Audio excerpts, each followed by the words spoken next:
इंदौर में cyber cop के नाम से अपनी पहचान बना चुके राजेश दंडोतिया ने अब एक पुस्तक भी लिखी है जिसका नाम है साइबर रक्षक। इसमें उन तमाम तरह के अपराधों के बारे में जिक्र किया गया है जिसके माध्यम से लोगों ने साइबर ठगी करी है। हमारे साथ राजेश दंडोतिया मौजूद है, हम बात करते हैं सर किस तरह से ये एक साइबर रक्षक नामक एक किताब लिखी है और किस तरह में इस किताब में वर्णन है।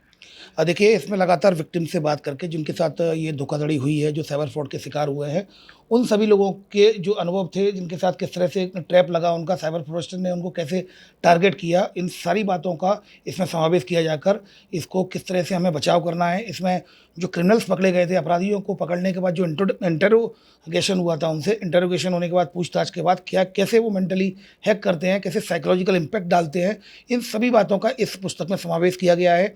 ये सीनियर सिटीजन को भी ध्यान में रखकर लिखी गई है। सबसे इम्पोर्टेंट इसमें ये है, nothing technical, it's logical, we made it simple. हमने इसको सिंपल बनाया है। कोई व्यक्ति टेक्नोलॉजी के बारे में अगर ABCD भी नहीं जानता हो तब भी उसको कोई फ़र्क नहीं पड़ता, ये बुक पढ़ लेगा तब भी साइबर फ्रॉड के बारे में वो अपना बचाव कर पाएगा, अपने आप को जागरूक कर पाएगा। इसमें कुछ भी टेक्निकल हमने नहीं लिया है। हमने सिर्फ और सिर्फ उसका उद्देश्य केवल यही रखा है कि साइबर फ्रॉड से बचाव कर पाए। याद रखें, इसमें कोई भी ऐसी थ्योरेटिकल चीज़ें नहीं ली हैं जो एग्जाम्स में यूज हो सकती हैं या किसी कंपटीशन में आएंगी, क्योंकि इसका मुख्य उद्देश्य केवल और केवल साइबर फ्रॉड से बचाव करना है, ना कि किसी की नॉलेज को बढ़ाना है।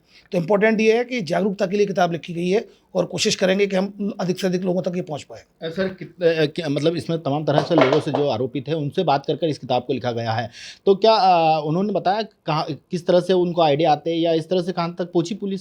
ये निश्चित रूप से इसमें इन सभी चीज़ों का समावेश किया गया है, किस तरीके से वो मानसिक रूप से आपको हैक करते हैं। पहले मेंटली हैक करते हैं, मेंटली हैक करने के बाद फिर वो आपके साथ फ्रॉड करते हैं। तो इन सारी बातों का इसमें समावेश किया गया है, चाहे वो डिजिटल अरेस्ट की घटना हो, चाहे वो सेक्सटॉर्शन हो, या फिर इन्वेस्टमेंट फ्रॉड हो, या जंप डिपॉजिट स्कैम हो, या फिर कॉल मर्जिंग, जो नए नए फ्रॉड्स भी आए हैं, jump deposit scam, call merging scam, या फिर पिग व्यूचरिंग स्कैम, जो लोग आपने अभी नाम भी नहीं सुने हैं, हमने उनको भी इसमें कवर किया है। कोशिश की है कि अभी तक वर्तमान तक जितने भी साइबर फ्रॉड हुए हैं उनको संकलित करने का पूरा प्रयास किया है। सर जैसे आपने इस किताब में तमाम तरह के अपराध को तो उकेर दिया है, लेकिन अब जो आरोपी लोग रहेंगे, जो ठग लोग रहेंगे, वो नए तरह के अपराध ढूंढेंगे, उसके माध्यम से लोगों को चिन्हित करेंगे, उनके साथ ठगी करेंगे, तो उससे किस तरह से बचा जाए? देखिए, अपडेट वर्जन हमेशा सभी का आता है।